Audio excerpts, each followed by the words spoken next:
자, 오늘도 선프로TV의 이 프로가 신과 대화를 진행하겠습니다. 오늘은 여러분들이 제일 좋아하시는 평론가님 윤지호 경제평론가님 모시고 또 주식시장 얘기 좀 들어볼 텐데 일단 먼저 인사드리죠. 어서 오십시오. 안녕하십니까? 네. 네. 요즘 진행하시는 라디오 방송 잘 듣고 있습니다. 야, 나 시작부터 저를 놀리시면 참 이거 못하겠던데요. 네, 저. 여러분들 오후 4시에 KBS 아니, 뭐 일주일에 한 번 하는 일라디오 금요일에 이제 윤지호 평론가께서 라디오 진행도 하시고 거의 뭐 요즘은 이제 제2의 인생을 제일 멋있게 사시는 분이신 것 같아요. 네. 좋게 봐주셔서 감사합니다. 오늘은 우리나라 이제 뭐 코스피 지수도 전쟁 리스크 대부분 다 이제 해소하고 다시 전고점 갔는데 뭐 더 올라가야 되고 더 올라가겠죠. 다만 지금까지 빠르게 올라온 건 시총 1등, 2등인 삼성전자, 하이닉스가 많이 올랐기 때문이고 네. 앞으로도 그 두 종목이 많이 올라준다면야 뭐 7천, 8천이 뭐 어렵지는 않을 텐데 만약 8천이나 9천이나 뭐 하여튼 8천부터까지 생각해보자. 8천 간다면 그때까지도 삼성 하이닉스가 끌어올려줬을까 아니면 후반전은 좀 다른 종목들이 꿈틀거려서 올랐을까? 이제 한 6개월쯤이나 한 1년쯤 지나고 나서 만약 돌이켜 본다면 예측을 어떻게 하고 계세요? 첫째 이제 굉장히 많은 것을 답해야 되는 질문이신데 첫째는 저는 그러니까 올해를 좀 울퉁불퉁한 길로 봤는데 갑자기 이제 뭐 예상치 못했던 전쟁이 일어났고 전쟁을 통해서 뭐 여러 가지 또 변수가 생겼죠. 근데 분명한 거는 올해 뒤로 가면 갈수록 원래 좀 울퉁불퉁한 길이 되리라고 생각했던 것이 뭔가 통화 정책상으로도 좀 여러 가지 변화도 있을 수 있고 뭐 기업이익의 어떤 성장 속도도 좋긴 한데 속도가 둔화될 수 있다는 그런 원래 본래의 가정들은 여전하거든요. 근데 이제 이번에 어떻게든 간에 전쟁으로 인해서 변동성이 커지면서 요즘은 그러한 조정에 대한 기본적인 어떤 우려들을 전쟁이 이제 받아간 거죠. 순간적으로 단기적으로 뭐 MDD로 마이너스 20%까지 나왔으니까 핑계김에. 그렇죠. 그러면 이제 사람들은 그럼 다시 시작이야 이런 생각이 들 수 있는 시점이기도 한데 변하지 않는 거는 아까 말했던 원래 우리가 장을 아주 강하게 보려면 많이들 얘기했던 게 3조 호황이었어요. 저금리, 저유가 그리고 경기도 단단하고. 근데 지금 우리가 딱 놓고 봤을 때 현재 금리도 이렇게 낮은 수준은 아닌 것 같고요. 선진국들 중심으로 해서 일본 국채 같은 경우에는 정말 엄청나게 올랐고요. 미국도 뭐 인계 수준까지는 안 넘어가고 있지만 또 왔다 갔다 하는 상황이고 그리고 이런 걸 봤는데 금리도 그렇고 또 유가도 많은 분들은 이제 전쟁이 이제 호르무즈 해협이 열리면 다시 유가는 70불대 갈 것이다 이런 생각들 하신 분들도 있지만 당장은 여러 가지 유가로 인해서 좀 불안한 부분들이 있고 사실 이것들이 다 지향하는 건 가리키는 방향은 뭐냐면 생각보다 이제 물가에 대한 고민이 좀 생길 수도 있겠구나. 올해 하반기로 가면 갈수록 이제 그래? 그러면 금리 인상을 좀 해야 되나? 뭐 이런 말도 나올 수가 있는 시점이기 때문에 마냥 저는 뭐 그렇습니다. 요즘 제일 저도 이제 진행도 해보고 하니까 좋아하는 말은 결국 뭐 장기적으로 가니까 그냥 주식은 들고 가는 겁니다. 이 말하면 다들 좋아하실 거라고 생각이 드는데 글쎄 편한 말이긴 한데. 그렇죠. 근데 이제 뭐 10년을 바라보면서 얘기할 수는 제가 없고 알 수도 없고 그리고 당장 내 계좌에 마이너스 찍히잖아요. 그러면 기분 안 싸지지. 올해로 놓고 보면 그래도 지금 전반부가 낮구나 그 생각은 들고 하반기에는 좀 고민도 되는데 분명한 거는 전반기에 좋아지는 국면에서 오히려 아까 그 질문에 대한 답을 드리자면 지금까지 불안하니까 확실한 거 외에는 자신들이 없었거든요. 무슨 말이냐면 확실한 건 확실히 숫자가 나오는 기업은 삼성전자와 SK 하이닉스였어요. 거기다가 증권주 정도. 이게 가장 확실했거든요. 네, 그러니까 돈 나오는 거 보이니까. 그렇죠. 그거에 집중하는 포트폴리오가 아마 공감대를 얻고 있었는데 여러 가지 기대감들이 좀 확산된다면 어쩌면 지금부터는 뭐가 더 뭐가 더 앞서가 다음 타자라기보다 뭔가 온기가 좀 확산되는 형태가 나올 수 있는데 그게 대형주 내에서 뭐가 있을까 좀 고민이 돼요. 왜냐하면 워낙 시장에 대한 불안감이 크다 보니까 쉽게 말해서 공매나 숏이 많았었기 때문에 그게 되감기는 국면이기도 하고 대형주들의 그리고 또 나머지 기업들도 바라보면은 이런 괜찮은 점이 있나 이런 걸 좀 찾아보고 그래서 오늘 어떤 큰 제목은 그 다음에 당장 떠오른 건 그거예요. 당장 떠오른 거는 그러면 AI 내러티브에서 하드웨어 외에 좀 저희 수요에 관련된 것들이 좀 될 수 있나? 그럼 한국엔 그나마 있는 것이 피지컬 AI가 있거든요. 그래서 예. 로봇 관련된 것들이 그 인공지능의 응용 분야. 그렇죠.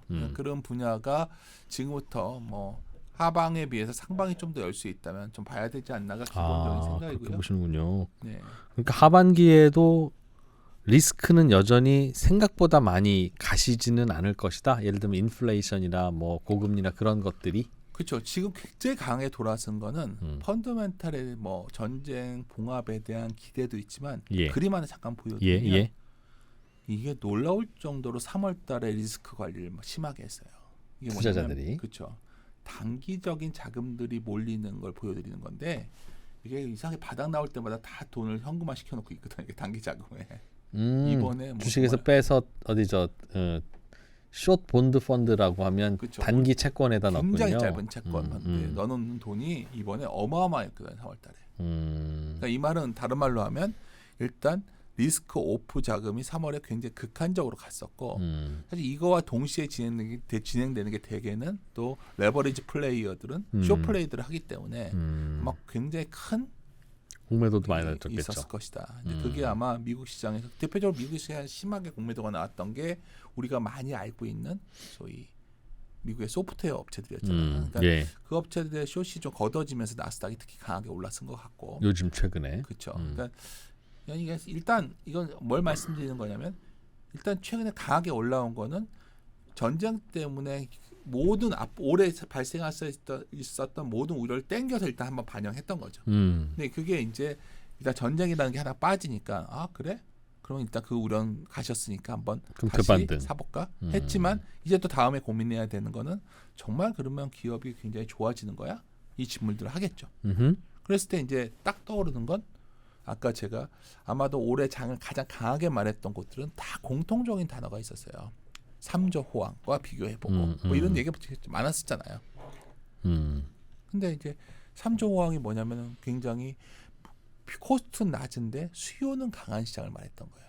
근데 지금은 예를 들어서 이제 최근에 흐름 보면 이게 다음 그림이 뭐냐면 판매가랑 CPI를 보여드리는 건데 이제 지금까지는 어떻게 보면 지금까지는 이게 CPI가 아주 높아 보이지 않는데 계속해서 판가가 올라간다면 그러니까 최근에 이제 경기가 아주 안 좋으면 상관이 없는데 중국 같은 경우에도 GDP가 예상외로 이상으로 나오고 있고 미국도 생각보다 아직은 버텨주는 소비가 있는데 코스트가 올라오면 많은 기업들이 판가를 정가 시도를 하거든요. 그렇겠죠. 예. 근데 그게 사실은 인플레죠. 그게 그렇죠. 원래 완만하게 올라갈 때는 시장을 좋다고 여기지만 지금 상황은 여러 가지 섞여서 어쩌면 외부 요인 때문에 비용이 올라온 것을 정가시키는 형태이기 때문에 사실 이것이 이렇게 좋은 그림만은 아니거든요. 근데 하반기로 가면 갈수록 이러한 흐름들이 강해질 텐데 그러니까 공급발 인플레는 기분 안 좋죠 항상. 그렇죠. 근데 지금이 70년대처럼 가기는 쉽지 않죠. 근데 분명한 거는 그게 섞인 형태죠. 그건 70년대는 매우 특수적인 상황이었고 공급발 인플레이션과 수요 견인형이 같이 섞여 있다. 그렇죠. 항상 다 섞여 있었어요. 항상 사실 우리가 많은 사람들이 그 경제학 교과서에는 그걸 딱 구별해 놓는데 그걸 어떻게 구별할 수 있어요? 그러니까 네. 중간중간에 유가 측력이 꽤 있었는데 지나고 나서 보면 유가가 한 번에 튀은 뒤에 글로벌하게 경기가 좀 안 좋아진 상황이 많았는데 그것이 어떻게 촉발되어 왔냐의 과정을 보면 대개는 이러한 판가가 결국 인플레를 자극했던 부분이 컸어요. 그러니까 이것들이 진행되는지도 올해 하반기를 좀 봐야 될 것 같고 또 하나는 이제 제가 어제 저녁 식사 자리에서도 이제 저와 같이 근무했던 한 친구가 저녁을 먹었는데 다른 곳에서 그 친구도 이제 계속 저한테 얘기하는 게 신종호 센터장 말씀드리는 센터장이 저한테 형님 그 유동성이 꺾였어요. 이게 무슨 말이냐면 우리가 블룸버그의 데이터 보면 유동성 프락시라는 데이터가 있어요. 근데 이게 매우 한국 증시 보시면 한국 수출이랑도 잘 맞고 어라 그러네. 한국의 코스피와도 잘 맞아요. 코스피가 원래 수출이랑 쌍둥이니까. 그래서 오래전부터 뭐 저와 같이 근무했던 친구들은 이 데이터를 많이 봐왔는데 이 데이터는 아주 간단합니다. 각국의 M2 증가율에다 환율을 곱해준 거를 합산해 놓은 거예요. 근데 각장 구할 수가 없잖아요. 블룸버그가 계속 주니까 보는데 여하튼 지금 이게 다시 올라갈 수 있는데 일단은 꺾여 있거든요. 이게 보통 4개월 정도 선행하는 경향이 있는데 그러면 올해 이제 4개월 뒤가 되면 4월 거니까 아니, 올 여름쯤 되면 뭐 이게 꺾일 수도 있다는 얘기가 나오는데 이게 맞는지는 잘 모르겠어요. 근데 이제 글로벌하게 유동성들은 뭔가 줄어들고 있는데 이건 여러 군데 확인되고 있잖아요.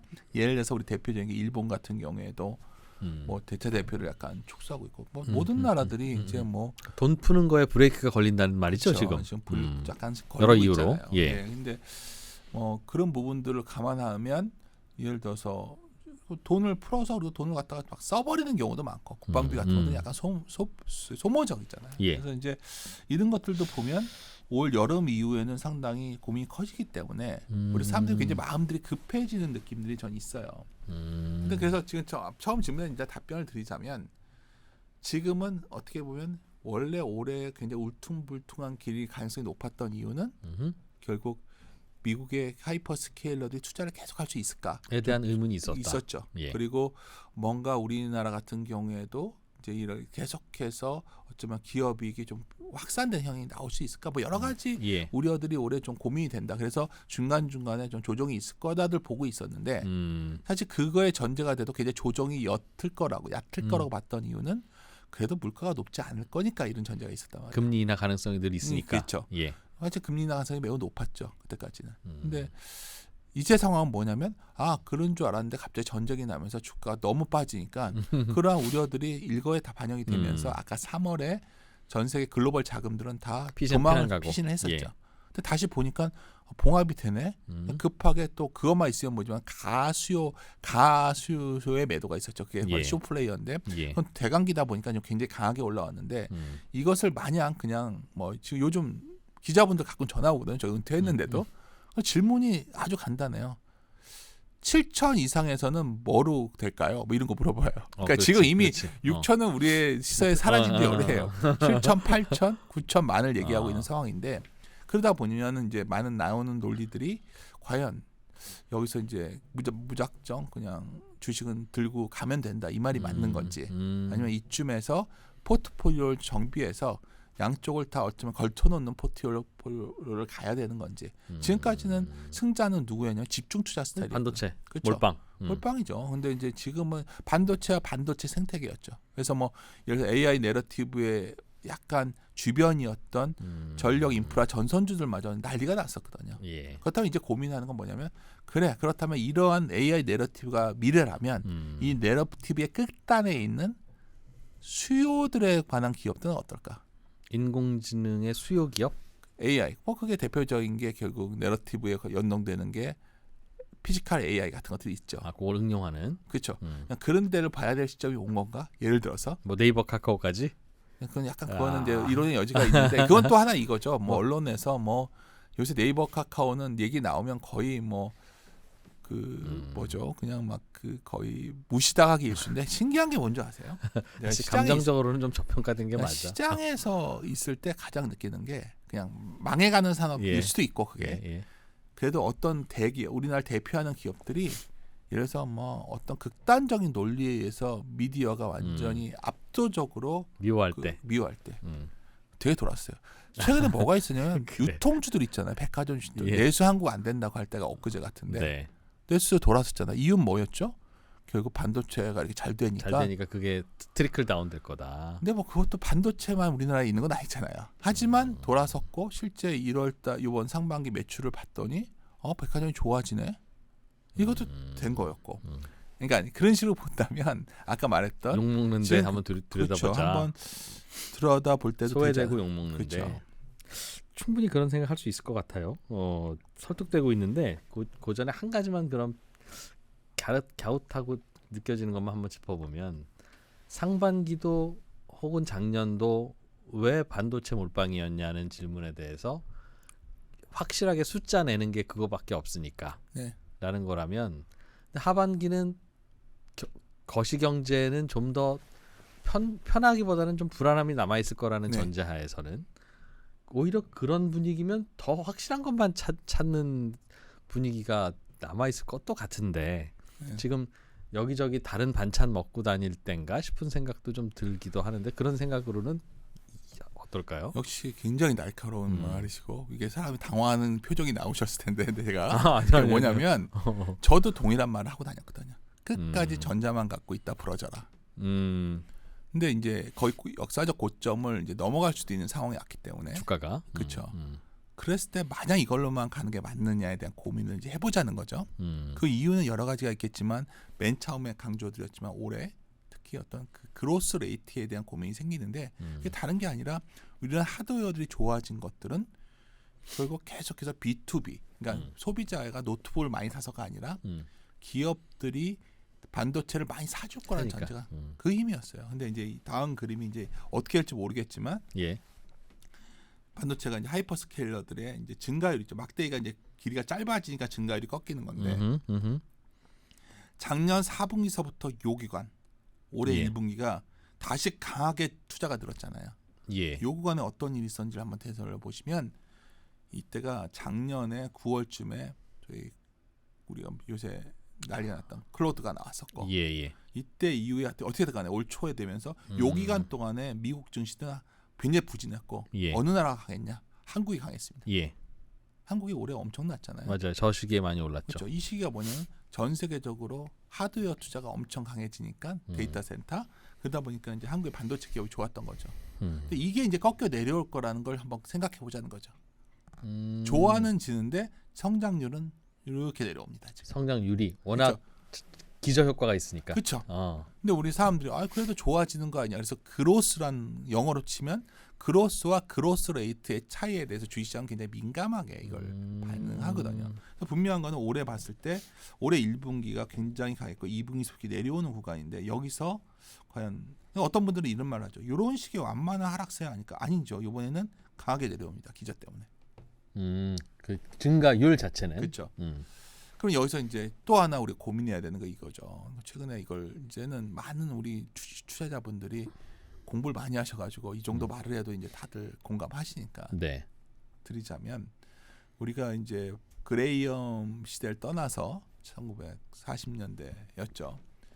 버핏의 시대의 핵심은 현금이 중요하다는 개념이었거든요. 그러니까 우리가 회계적으로 보면 재무제표에 있는 이익이라는 거는 어차피 현금 예금 자체를 얘기하는 건 아니잖아요. 근데 우리가 그래서 미래 가치는 결국은 현재 가치의 핵심은 현금이다. 근데 현금 하다 보니까 이제 사람들이 따져보기 시작한 숫자가 기업에서 영업에서 얼마나 돈을 버냐 OCF라는 거고 그럼 투자하고 남은 돈이 얼마냐 이 FCF가 어쩌면 가치의 근원이라고 우리가 생각을 해왔는데 그러니까 하이닉스로 치면 번 돈에서 설비 투자하는 거 빼고 나서 진짜 집에 갖고 갈 수 있는 돈 얼마냐 그렇죠. 그 말이죠. 지금까지는 우리가 미국 주식을 왜 투자했냐면 이것 때문이에요. 이게 보시면 미국 그 하이퍼 스케일러들이 어땠냐 과거에는 영업 현금으로 이렇게 돈을 많이 버는데 투자는 이만큼 하니까 그렇지. 그냥 이만큼 이 비율이 이렇게 낮으니까 이걸만큼을 다 주주에게 줬어요. 이렇게 주다가 작년 하반기서부터 갑자기 이 다음에 어떻게 되냐? 뚫고 나겠지. 예. 내년 이걸 뚫습니다. 그러니까 여기서 우리가 질문을 던진다는 거. 이게 이렇게 해도 괜찮냐? 아니 뭐 여기서 알파벳은 채권 발행해서 주주환을 해주고 있다 이런 말이 나오죠. 근데 우리가 이제 여기서 생각해야 되는 건 하이퍼스케일러 기업들이 이제 금리에 민감해졌다는 사실 그 자체입니다. 그렇긴 하겠네요. 네. 옛날에는 자기 돈이 많으니까 오히려 그렇죠. 고금리가 좋지. 자기 돈 갖고 투자하고 예금해 놓고 이러다가 나눠줬어요. 근데 이제는 뭐 어떻게든 간에 주주 요구가 있으니까 이 구간 동안에 이제 굉장히 힘들어졌는데 방법은 하나가 이 기업들이 다시 돈을 이렇게 벌면 문제가 없는데 그렇죠. 인공지능으로 돈을 벌어오면 그래서 좀 방법이 없는 거죠. 이걸 이제 돈을 벌어야 되니까 여러 가지 수수료도 올리고 막 올리고 있어요 지금. 근데 이것도 코스트죠.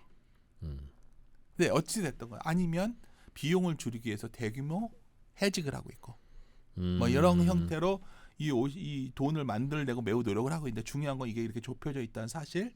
그렇죠? 예. 근데 이게 이제 OCF와 캐펙스 비율이 지금은 아직은 0.9대에 있는데 그것도 많이 소진된 거죠. 과거에 0.5가 안 됐었어요. 반 이상 남다가 이제 10%쯤 남는다. 반이 뭐예요? 제 기억에는 40대까지 안 됐었어요. 일단 우리가 그 당시에 이제 막 비아냥거렸던 게 그 저 주위에서 이제 주식을 좀 할 수 있는 친구가 아는 친한 동생이 형님은 왜 국내 주식 얘기하세요? 그래서 왜? 그랬더니 이보세요 이런 기업 보면 이렇게 F십을 만들어서 이거 다 주주에게 나눠주는 기업이 있는데 왜 우리가 한국 주식 투자해야 됩니까? 이런 시대가 불과 작년이었어요. 작년이었어요, 맞아. 국장 탈출은 무슨 순 뭐 하면서. 너무 근거 있는 얘기였어요. 근데 지금 여기서 무조건 미국 주식이 싸졌으니까 돌았을 거라 얘기하기에는 이 부분이 고민이지만 어찌됐든 간에 이제 이런 시각에서 내년 이후에 이 고민이 있다면 최근에 이래서 그런지 이제 여러 가지 또 나오는 얘기 중에 하나가 반도체가 좋죠. 근데 많은 분들이 이제 장기 공급 계약을 했기 때문에 이제 반도체는 계속 구조적으로 돈을 벌 거다 얘기를 해요. 일부는 맞고 일부는 틀리는 거거든요. 근데 최근에 장기 공급 계약의 형태가 선급금을 많이 받는 형태로 가기 때문에 매우 괜찮은 건 사실이에요. 네. 과거에 다른데 장기 공급 계약은 정말로 계속 시장에서 부족하잖아요. 그럼 삼성전자가 왜 그걸 장기 공급 계약을 하겠어요? 계속 올라갈 건데.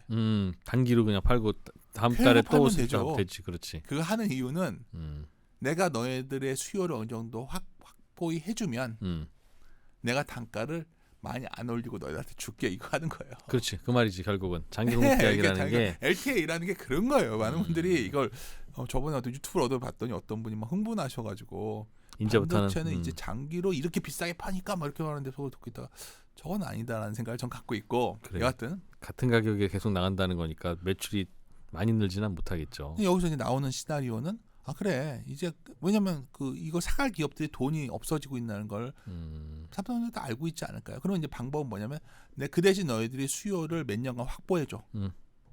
그럼 내가 너네 늘리는 만큼 내가 Q를 늘릴게. 근데 이게 어디서 많이 들어보지 않았어요? 이게 시크리칼이에요.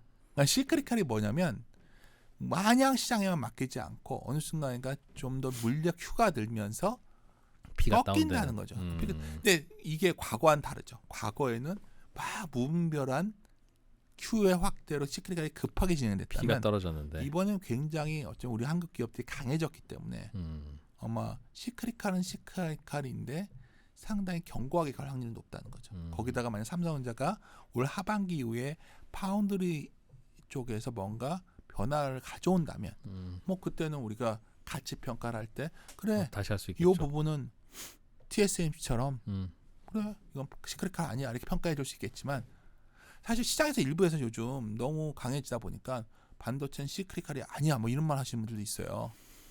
근데 그거는 지속적으로 수요가 계속 있을 거라는 뜻이겠죠. 그 말은. 그러니까 이런 부분 반문을 드리고 싶어요. 우리가 시크릿칼 이유는 삼성전자가 PER이 이렇게 낮은 걸 보면 시크릿칼이 맞는 거예요. 그렇지 않나요? 그렇죠. PER이 이렇게 낮을 리가 없죠. 시크릿컬이 아니라면 그렇죠. 무슨 여행사보다 어떻게 성장하고 있다면 계속해서 이익에 대해서 멀티플을 주겠죠. 그냥 지금 삼성전자가 지금 40만 원 와 있어야 되죠. 그렇겠죠. 한 10배 줘야 되는데 그렇죠. 5배만 주고 있으니까. 그러니까 이게 뭐 논리 갖고 제가 장난을 치는 것 같지만 제가 말씀드린 안 좋다가 아니라 사실 시장은 시크릿칼적인 걸 생각하고 있다는 거예요.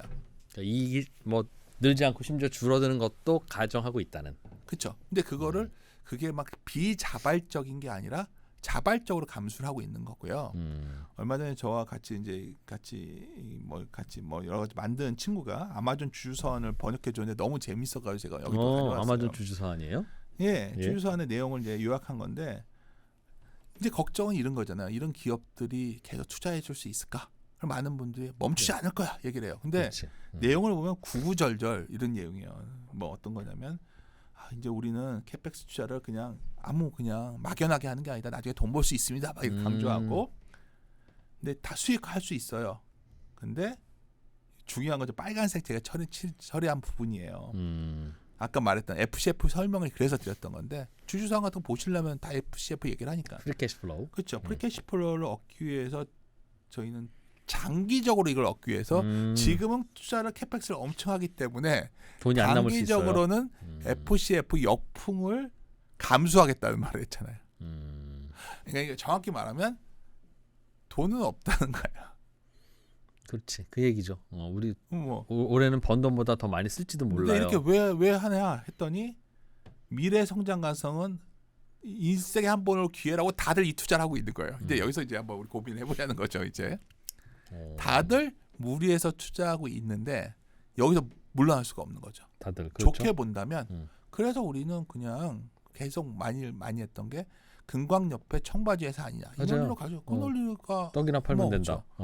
근데 제가 봤을 때는 이런 소위 핵심 업체들도 약간 이거에 대해서 여러 가지 컨트롤들을 하려는 저 문구 안에서 뭔가 심리적 그러니까, 부담이 느껴진다. 그렇죠. 그러면 그리고 이때와 다른 게 뭐냐면 이때는 돈들이 있을 때니까 마냥 할 수 있었지만 마진이 지금 90%인데 아니 그 우리가 아무리 물건을 파는데 우리 죽일 수 없잖아 이 상대편을. 그런 국면까지 와 있다는 거고요. 그럼 예를 들어볼게요. 이게 컨센서스예요. 컨센서스. 삼성전자 하이닉스가 작년 연말에 컨센서스 여기 있었는데 이 둘은 여기 와 있고요. 예. 나머지들은 다 여기 있어요. 그러니까 우리가 지금 요새 굉장히 이제 우리가 굉장히 자부심이 느껴지는 게 뭐냐면 한국의 기업들이 영업이익 기준으로 세계 탑티어가 됐다는 거죠. 그래요. 이제 삼성전자는 거의 뭐 엔비디아, TSMC 사이에 있잖아요. 예. 그럼 우리가 물어봐야 되는 거죠. 계속 그렇게 할 수 있을까? 그러면 시크릿칼이 아닌 거예요. 그러니까 쟤네들이 미친 척하고 계속 사야 되는데. 그렇죠. 근데 미친 척 하려고 그랬더니 제 생각에는 턱에 와 있다. 돈은 와 있다. 근데 센터장님 저런 소리 할까봐 아마존 CEO가 우리 단기적으로는 감수하면서도 투자 더 할 거예요. 이거 대박 기회예요라고 하고 그렇죠. 있대잖아요. 그래서 돈을 이제 빌려가지고 하겠다는 거죠. 그런데 아까 우리 서두에 매크로한 이슈가 얘들이 금리에 자유로웠는데 다들 금리가 연동되기 시작한 거죠. 그러니까 우리가 주식의 가치를 바라볼 때 R-G분의 C 뭐 간단한 공식으로 분자의 현금이란 게 있고 할인율을 때려줘야 되는데 할인율에 관한 것들이 고민이 되기 때문에 이제 이 다음에 이 전쟁 이후의 그림에서는 가치를 볼 때 그걸 같이 봐야 된다는 거예요. 그러니까 제 생각이에요, 그냥. 그렇다면 여기서 그러니까 저는 계속 말씀드린 게 그래? 그렇다면 뭐 이거 외에도 아직 뭔가 다른 게 있나도 고민해 봐야 된다. 우리가 이제 반도체에 너무 몰입해 있다 보니까 뭐 저도 어디 가서 얘기하면 제일 좀 편하게 호응을 얻고 싶을 때는 강연 같은 데서 또 삼성전자가 비중이 이거밖에 안 되십니까? 이거 말하면 와 웃으면서 좋아합니다. 정말 제가 이긴데 정말 이제 진지하게 어제 식사 자리에서도 이제 신용 센터도 있었지만 이런 데서 얘기할 때는 진지하게 얘기를 하는 거예요. 포트폴리오 어떻게 좀 재배치해야 된다. 그동안 소외됐던 거 담는 게 뭐 필요할 이런 수 거예요. 있다는. 업종 내에서도 재배치를 고민하는 거죠. 예를 들어서 증권주는 누가 뭐래도 중요하잖아요. 지금. 그렇죠. 어쩌면 근데 증권주에서도 우리가 가장 선호했던 거는 M. 그렇죠. M이죠. 왜냐하면 그거는 뭔가 지분 가치에 대한 것도 있었고. 근데 그건 PBR이 2배가 넘었고요. 그 비슷한 대형사인데 한 군데는 한 배밖에 안 됐어요. 그런 사람들은 한 배짜리 그 회사의 가능성을 찾는 거죠.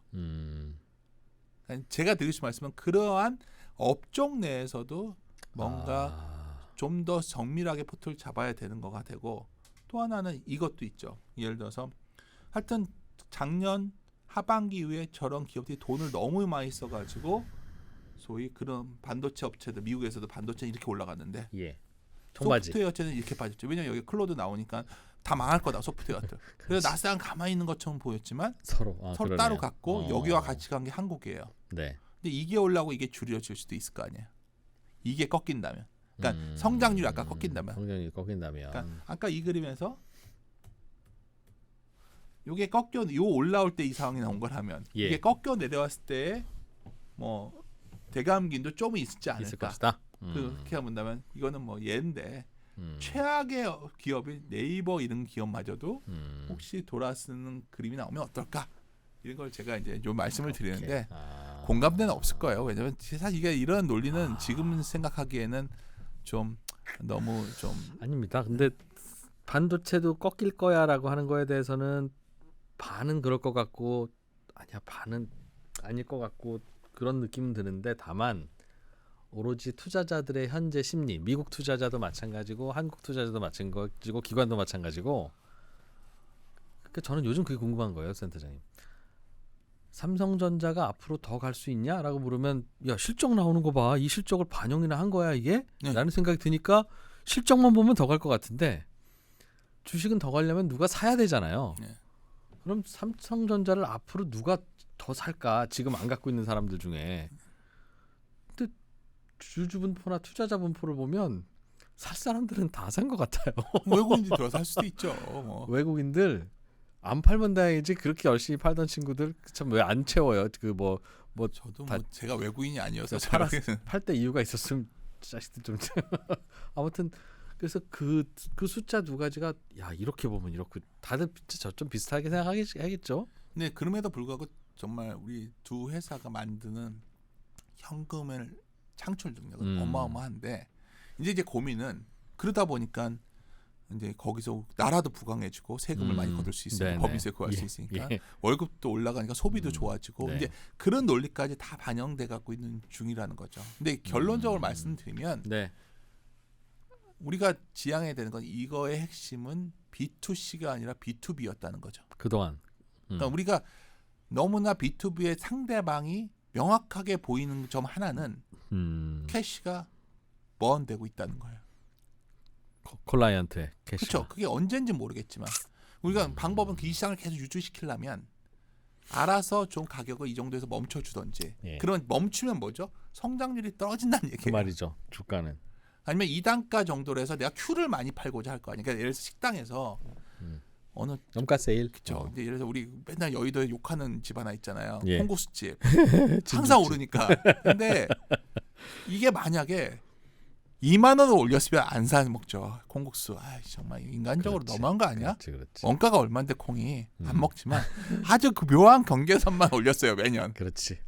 이제 이것만 사 먹고 다음부터 안 사 먹어야겠다. 에이, 그쵸. 딱 공가격. 놀라운 거 저도 여의도 생활 30년 넘게 했는데 매번 그렇지. 매번 매장이 계속 옆을 확대해가지고 이자님 그쵸. 다 그래. 그거를 다 먹었잖아요. 비싼 건 확실하고 못 사 먹을 가격은 아니야. 그게 큐를 늘린 거죠. 네. 그걸로 가면 이제 큐를 늘려서 기업은 돈을 벌 텐데 시장이 이제 그거에 대한 고민들을 하는 거죠. 이제 그거를 어떻게 받아들일 거냐. 그래서 저는 그 현상을 그렇죠.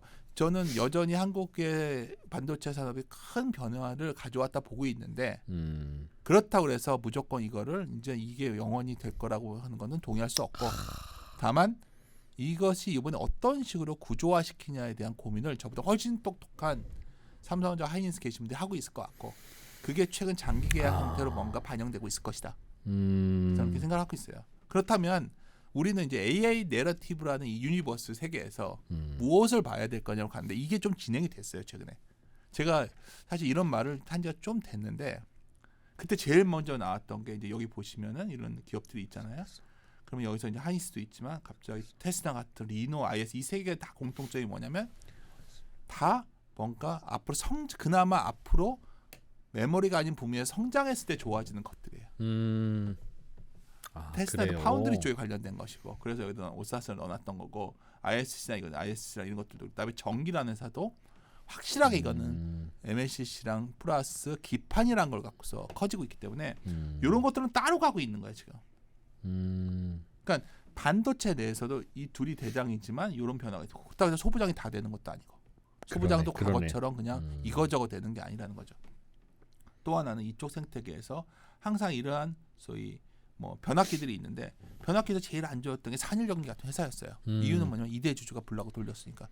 이렇게 말하니까 마치 지금 좋다가 이미 다 올랐습니다. 아셔야 되는 건 지금 복귀하는 시간이지 이것을 지금 여기서. 근데 이런 것들도 최근에 얘네들도 이제 돈을 더 벌고 싶으니까 초과 변압기 쪽으로 갔는데 막 반영되는 거. 심지어 여기 있는 가온, 대안 이런 것들도 갑자기 막 반영이 돼. 여기도 다 반영된 것 같고.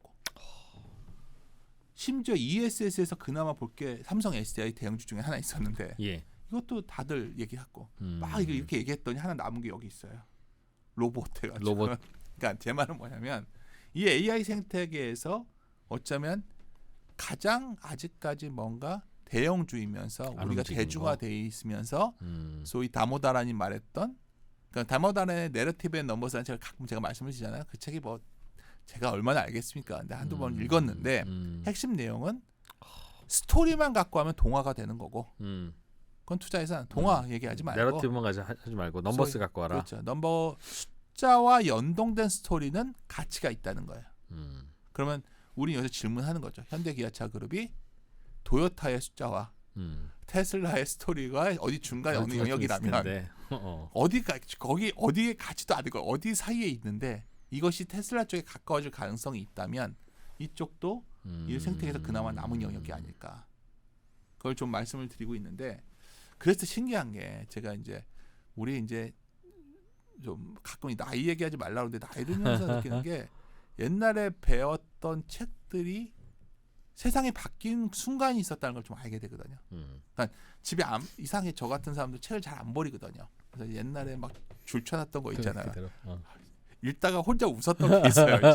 이게 번스타인의 책이에요. 번스타인의 스타일 인베스팅이라는 책인데 그게 뭐냐면 성장주와 가치주에 대한 정의를 아주 명쾌하게 해줬거든요. 그 책에서. 그렇죠. 그러니까 그래서 이럴 때는 성장주라고 이럴 때 가치주라고 맞아. 그래서 엄청 그거 갖고 떠들기도 많이 떠들었었는데 이제 제가 어느 날 이제 다른 것들 보다가 금융위기 이전과 이후 세계가 달라진 게 뭐냐 했을 때 딱 나오는 게 뭐냐면 리만 이후에 그렇죠. 가치주의 몰락이거든요.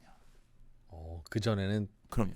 그러니까 우리가 원래 1960년대 이제 우리가 투자라는 게 과학화되기 시작하면서 소위 그레이엄이 1949년에 책이 나오고 우리가 소위 정량적인 접근을 통한 투자가 시작되면서 우리가 믿어왔던 가치 중에 하나는 파머 이런 사람들이 증명했던 게 소위 밸류 프리미엄이라는 거 있었어요.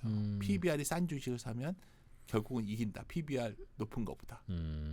그러한 것이 밸류 프리미엄이라는 가치주 프리미엄이라는 현상으로 설명을 해왔고 어떻게 말해왔는데 과거에도 성장주였다 가치주 되고 가치주였다 성장주 되고 이거는 계속 바뀌는 건 사실이에요. 근데 전체적인 건 하여튼 가치주가 이겼다였는데 금융위기 이후에는 뭔가 바뀐 게 성장이 없는 거는 주가로 의미가 없어진 거예요. 그러니까 계속 그러한 흐름이 이어져 있기 때문에 그럼에도 불구하고 가끔 나눠 보는데 의미 있는 거 뭐냐 이게 이제 오펜하이머라는 골드만삭스 있던 사람의 분류인데 경기 민감과 경기 방어를 일단 구분이 중요하고 그 어떤 국면별로 그랬을 때 여하튼 지금 뭐 테크 쪽이 아주 좋았다 다음 단계로 넘어가는데 그게 원자재나 자동차나 금융이거든요. 물론 여기서 자동차는 약간 경기 그 민감주의지만 가치주 성격이 강한 것들이에요. 여기는 경기 민감자인데 성장. 사실 이 한국은 꼭 맞지는 않죠.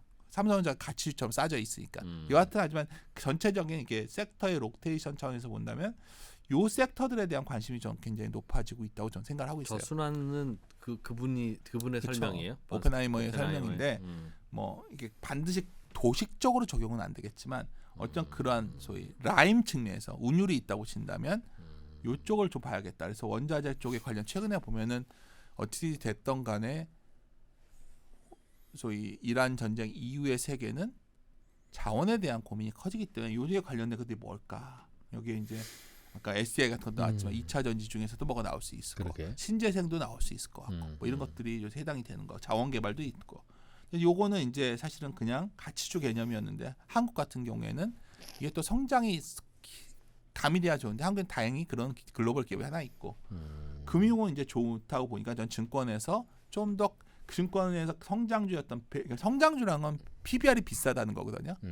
MSCI 분류 보면 별거 없어요. 거의 뭐 PBR 비싼 거 싼 거 해놨어요. 그러니까 그럼 여기서 미래에셋이 비쌌다면 싼 거는 뭐 한국 증시주다. 뭐 이런 식의 아이디어를 저는 좀 강조를 드리고 있어요. 그래서 결론적으로 말씀드리면 지금 여기서 오늘 뭐 지수가 올라가면 어디까지 우리 2%님이랑 오래간만에 했는데 뭐 그런 거에 대해서는 제가 분명한 거는 그럼에도 불구하고 아주 편하게 올라가는 장은 아닐 것 같다는 생각을 갖고 있고 근데 중요한 건 올라간다고 돈을 버는 장은 아니다.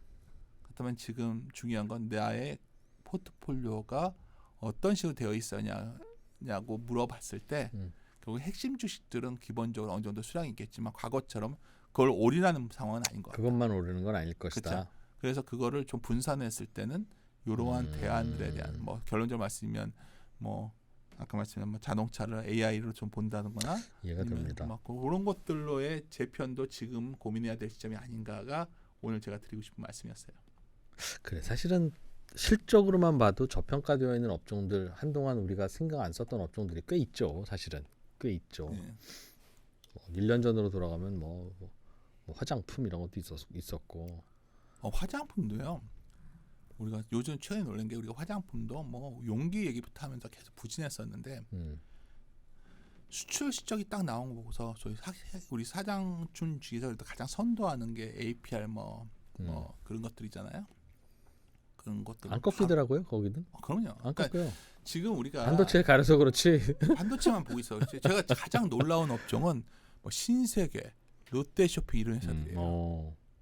그러니까 그래서 처음에 주가가 저건 뭐 내수가 한국에 있겠어? 다 그 얘기했잖아요. 관광이 누가? 아유 주식으로 번 돈, 반도체로 번 돈 뭘로 가겠습니까? 신세계 가서 명품 사야지. 뭐 그렇게 논리를 한다면야. 하여튼 뭐 생각보다 그래요. 종목의 확산이 맞아요. 지금 진행되고 있는데 우리는 어쩌면 애써 외면하는 부분도 꽤 많은데 그런 지금까지도 완전히 여전히 외면되고 있는 게 뭐가 있을까? 아까 오늘 좀 강조했던 그 두 가지가 좀 해당되지 않을까? 그래서 그런 것들도 한번 좀 봅시다. 이 정도가 제가 드리고 싶은 말씀입니다. 그리고 실제로 반도체 주가가 이제 상승 각을 낮추기 시작하면 아마도 자연스럽게 그쪽으로 관심이 갈 거예요. 그동안에는 관심은 있는데 큰형님 가실 때는 큰형님이나 가는 거지 동생들은 못 가 하면서 그냥 마음속에만 두었던 종목들이 이젠 움직이겠죠. 제가 이 말을 했던 이제 어제 당장 들었던 반론인데 근데 솔직히 여기서 삼성전자랑 하이닉스가 꺾이면 나머지는 더 부러지는 거 아닙니까? 꺾이는 거 아닙니까? 글쎄요. 그리고 형님이 저번에 했던 말 아닙니까? 그래서 맞아 내가 그런 말 했었다 했는데 드리고 싶은 말씀은 뭐냐면 이게 만약에 상단이 열린다면 그러니까 굉장히 탄력 측면에서 그런 변화가 생긴다는 말이고 만약에 어떤 이유로 됐던 간에 우리가 예기치 않은 어떤 문제 때문에 다시 시장이 좀 흔들린다면 뭐 다들 흔들리겠죠. 근데 지금은 그보다는 그래 서서히 종목이 확산되면서 하지만 실질적인 체감에 대한 저희 종합지수가에 대한 어떤 긍정적 분위기가 확산되는 그런 시기가 아닐까. 지금까지는 사실 반도체 없었으면 수익률이 영광이었던 시기였는데 알겠습니다. 분명히 반도체의 성장률이 꺾일 것 같기는 하고 그렇게 가파른 성장을 계속하기는 어려울 테니까 늘더라도 근데 과거에는 그게 꺾이기 시작하면 가격이 주춤거리기 시작하면 그때부터는 적자로 꼬라박았잖아요. 그렇죠. 그동안의 디램들이 과거에. 그러니까 사실은 이게 성장률이 꺾이기 시작하면 반도체는 팔아야 돼. 왜냐하면 뻔해. 그냥 적자로 가는 거야. 였었던 그 과거의 경험이 지금 삼성전자와 지금 하이닉스에도 적용하는 게 맞을까 아닐까는 잘 모르겠네요. 근데 이거는 있는 말씀을 드리는 거죠. 지금은 마진이 80% 90%에 육박하는데 마진이 50%도 매우 높은 숫자라는 거예요. 그러면서 양을 늘리면 그쵸. 전체 이익은 더 높아질 수도 있겠다 하는 기대도 가질 수 있는 거죠. 그런 식으로의 변화를 꿈꾸지 않을까. 근데 그때 주식시장이 어떠한 판단을 내릴지는 좀 보자는 거죠. 그러니까 제가 들면 과거의 한국이 과거처럼 돌아가기는 쉽지 않아 보이는데 이럴 땐 파괴적이죠. 우리가 성장주의 기술 성장주의 붕괴는 대개는 파괴적 혁신에서 나왔어요. 그 기술을 뛰어넘는 게 나와요. 그래서 이번에도 갑자기 다 지나간 논문이었지만 갑자기 구글 퀀트 나와서 갑자기 이게 파괴적 혁신인가 막 이랬지만 아닌 걸로 나왔고 하지만 그게 아니라면 이번 사이클에서 뭔가 과거와 다른 한국의 반도체 위상이 바뀐 건 분명해 보여요. 사실 그렇게 볼 수 있는 근거는 우리 반도체만 좋아진 게 아니라 일본의 낸드도 좋아졌고요. 저 밑단에 있는 중국의 반도체 업체들도 흑자를 보고 있어요. 그러니까 도저히 흑자 볼 수 없는 데까지 흑자를 볼 정도로 좋아졌는데 그럼 여기서 한번 질문을 던지자는 거죠. 과연 무조건 이게 지금 이 상황을 그대로 끌고 가는 게 우리 업체만 유리할까? 만약 이대로 가면 맞아요. 중국 호랑이 키운다는 얘기도 있어요. 중국한테 열어줄 수밖에 없죠. 그렇지. 미국 입장에서 메모리 부족한데 중국산이고 아니고 가릴 게 어디 칩 있겠어. 인플레이션이 났는데 노트북도 지금 이미 노트북 같은 건 다 중국 걸로 바뀌었고 있어요. 우리가 중국을 되게 가소평가하는 게 우리가 이제 AI 피지컬 AI 얘기하면서 로봇 얘기가 나오거든요. 그럼 바로 반론 나와요. 좀 아는 사람들은 한국이 중국인데 뭘 할 수 있겠습니까? 부품 가격이 비교가 안 돼요. 생태계가 거기는 받쳐져 있으니까. 그러니까 생태계 자체가 달라요. 그런데 이제 다만 우리가 기대하는 거는 그래도 미국이 중국이랑 사이가 안 좋으니까 막아주겠지. 뭐 이건데 만약 우리가 더 코너로 보면 칩 인플레이션 단어까지 나오는데 어떻게 거냐? 그렇죠. 정말 최악의 시나리오 우리가 얘기하는 거 5월 14, 15일 날까지 이란 전쟁이 끝날 것이다 얘기도 했지만 5월 14일, 15일 날 트럼프와 시진핑이 만나서 서로 굉장히 껴안는 장면이 나오면 이것도 문제예요. 그러네. 중국이 원하는 건 아주 심플하거든요. 굴기죠. 굴기 지속. 굴기를 하려면 장비가 필요한데 그러니까 이거는 소설 쓰기 하면 끝없이 없는데 그러면 어느 정도 선에서는 아마 우리 업체들도 마진을 어느 정도 좀 삼성전자 하이닉스의 본질적 기업 가치가 꺾이는 건 아닐지라도 그쪽에서 보여주는 숫자가 변화가 있고 비중이 달라지고 할 때에 오늘 제가 인상 깊게 들은 얘기는 시장이 그걸 어떻게 해석하느냐를 체크하고 가야 된다. 사실 주가라는 건 시장이 해석하는 결과니까 우리는 그걸 봐야지 뭐 어떻게 하겠습니까? 이게 그렇죠? 아니다. 마진이 내려왔는데 과거에 비해 높다 하면 계속 갈 거고요. 네, 그 판단은 어떻게 될지 모르나. 과거에는 하여튼 꺾여 그로스가 내려오면 마진이 내려왔다면 주가는 원래 안 좋은 반응을 보였거든요. 예. 그거를 제가 알 수는 없죠. 근데 저는 그 리스크가 있다면 우리 주식 투자자가 할 수 있는 건 뭐냐면 내가 포트폴리오를 조절하면 되는 거예요. 그렇죠. 시장이 아주 위험해 보이면 현금 비중을 올리는 거고 대응하면 되죠. 시장이 좋아지는 것 같은데 뭔가 바이어스가 크다 본다면 포트폴리오를 약간 선택을 하는데 그랬을 때 가장 중요한 건 주식 투자할 때 가장 기본 원칙은 손익비라는 개념이거든요. 하방이 제한적일 때 세게 질 수 있는 거예요. 아무리 그렇죠. 좋은 기업도 하방이 열리면 세게 못 지르는 거거든요. 근데 시장을 찾아보는 거죠. 지금 하방이 제한적인 중소형주 말고 대형주가 있는가? 왜 대형주 찾아야 될까요? 그러니까 제가 이거는 뭐 좀 길게 하면 꼭 말씀드리는데 한국 증시가 이제 진화하게 되면 어떻게 변한 거냐면 이제 한국 증시는 선진국이 됐다 좀 보고 있어요. 그러니까 미국이나 일본 증시도 특징적인 부분이 뭐냐면 우리가 러셀 2000도 보여주고 하지만 그냥 소위 시가총액이 경제 규모를 넘어서서 버핏 지수가 올라가기 시작하면서 그냥 돈이 큰 자금들이 결국은 주식시장에 들어왔는데 이 자금은 기본적으로 대형주에 안 합니다. 대형주는 안 해요? 대형주 외에는 잘 안 들어옵니다. 그러니까 이 대형주만 가치가 계속 사이즈 효과가 커져요. 그러니까 이거는 제가 이제 항상 강조드리는데 인덱스 투자 늘면서 그렇죠. 인덱스 플러스 온갖 파생된 종목들 ETF 뭐 온갖 거의 다 섞여 가는데 기본적으로는 그리고 왜 이런 거죠. 그러니까 우리가 주식시장에 많은 개인이 있는데 선진국 증시가 된다는 거는 돈이 많은 사람들도 주식 투자를 한다는 얘기예요. 한국에서 돈이 많은 사람은 뭐 조성스럽지만 여전히 원래 부동산이었어요. 근데 정부 정책도 있었지만 그런 자금이 나오면 부동산 자금의 특징은 뉴욕의 아파트와 절대로 에팔레치아 산맥에 있는 부동산을 비교하지 않아요. 그렇죠.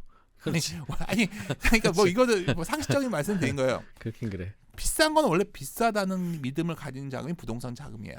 아, 그게 반복되면서 그게 또 주시장에 들면 구조화되는구나. 계속 그런 자금만 들어와요. 그러니까 뭐 이거 전에 한번 제가 뭐 강연 때 한번 이걸 따로 한 적이 있는데 그래서 삼성전자 하이닉스가 그러니까 어떤 기업들이 이번에 삼성전기가 간택이 된 거고 뭐 증권주 내에서도 중소형 증권수와 대형 증권주는 다른 걸로 보셔야 돼요. 다르죠. 다르게 밸류의 잣대가 다르죠. 그런 것들이 어느 날 우리가 한 10년 뒤의 모습을 보면 이렇게 서로 다른 회사구나를 알게 될 거예요. 가치주의 몰락이라는 것도 그런 맥락일 수도 있겠네요. 맞습니다. 그러니까 금일기후에 뭐 이것도 이제 제 생각보다는 그냥 그때 버냉키라는 사람이 나와가지고 미국이 망했는데 뭐 2%랑 있으니까 편하게 사기 치는 거야 지금. 그래서는 미국이 망했어요 그때. 금융가이 다 망하니까 연준이 발권력으로 그냥 그렇죠. 대차 대표 정책이라는 게 말이 돼요 사실. 그렇게 해서 해놨단 말이에요. 그래서 문제는 또 하나 있어요. 말 나온 김에 케빈 허쉬는 그걸 굉장히 혐오해요. 젊었을 때 특히 혐오했다 하더군요. 진짜 연준을 다 더럽혀놨다고 생각해요. 연준의 대표를. 사람이 바뀌지 않는다고 하는데 이건 바뀌어줘야 되는데. 그러니까 이 사람이 만약에 연준이 좀만 문제가 생기면 연준이 들어와서 막 소파 금리도 조정해주고 막 이렇게 했잖아요. 네네. 이거 안 하면 어떡하지? 이런 생각도 좀 들어요. 사실 하반기에. 이제 케빈 허쉬가 될지 안 될지도 모르겠지만 지금. 그러니까 지금은 어찌 보면 다 좋기만 하네요. 그죠? 지금 이 상황은 좋기만 했는데 단점 하나가 전쟁이었는데 전쟁조차 끝났으니 이제부터는 진격 앞으로라고 다들 생각하고 있을 텐데 그렇다면 항상 이럴 때 남아있는 변수들이 뭐냐. 더 좋을 만한 거와 달라질 거를 저울질해 보면 달라질 게 좀 더 많아 보여라는 말씀으로 익히네요. 그러니까 원래 시장이 잠복해 있던 리스크들이 있었는데 이번에 전쟁이 우리가 충격으로 오면서 변동성이 커지니까 다 엎었다가 올렸다가 해서 막 여기까지 온 거예요. 그러니까 막 이렇게 되면서 한번 여기를 찍고 오니까 반작용이 튀어오르면 막 이렇게 튀어오르고 있는데 이게 이제 잦아지겠죠. 변동성이 잦아지면서 방향을 잡아갈 텐데 지금은 아래가 심했던 만큼 위로의 슈팅도 커질 수가 있는 상황이죠. 근데 이 슈팅이 펀더멘탈한 어떤 추세적인가에 대해서는 원래 당초 던졌던 질문 올해 펀더멘탈이 확실하게 방향을 잡으려면 많이 공감했던 부분은 3저였어요. 저금리, 저유가, 저물가. 음. 이게 과연 유지되고 있는가 앞으로. 분명한 거는 금리가 그 정도 안 내려올 것 같고 유가도 그 정도 안 내려온다면 마지막에 최종적으로 물가가 스티키하다는 단어가 자꾸 나오면 이번에 이제 자꾸 PPI 얘기하면서 PPI 안 올라왔지 않냐. 3월 10일까지 있던 데이터가 뭐 아니 그것도 이게 예를 들어서 이게 미디어에서 자꾸 이렇게 얘기를 하는데 그래서 저는 그런 상황이라면 좀 섞어서 포트폴리오를 짜놓고서 대비를 하자는 게 제 생각입니다. 버리자는 게 아니라 다른 곳에서 수익률이 더 나올 수도 있을 것 같다. 야, 저는 주식시장 보면서 경영학과 경제학과보다는 심리학과가 먹는 게임이구나 하는 걸 자꾸 느낍니다, 진짜. 맞는 말이고요. 근데 이제 심리학과가 굉장히 유용하고 모든 학문이 다 유용한 곳인 것 같아요. 왜냐하면 우리가 경제학에서 배웠던 완전 경쟁 시장이라는 게 유일하게 작동되는 게 맞아. 주식시장 같아요. 나머지 시장은 그런 게 없거든요. 그래서 모든 정보가 유통되면서 그러니까 이걸 다시 들어가면 그래서 어떤 주식이 아주 싸다면 의심하셔야 된다. 그래서 증권사 직원은 전공 안 보고 뽑나 봐요. 맞습니다. 그러네요. 네. 참 독특하죠. 이분은 윤주호수 평론가님은 얘기 하나 해주고 간 것 같은데 각자가 다 해석하는 바도 다르고. 그런가요? 네, 여러 가지 얘기를 들은 것 같은 느낌이 왜 들까요? 항상. 역시 타고난 재능이신 것 같습니다. 종종 모시겠습니다. 라디오도 재밌게 잘 들을게요. 아유, 그 말 또 하니까 또 창피해 죽겠네. 오늘도 걱정입니다. 지금은 뭐 경제평론가로 불러달라고 하지만 항상 마음속에 센터장님 윤센이었습니다. 고맙습니다. 네, 감사합니다.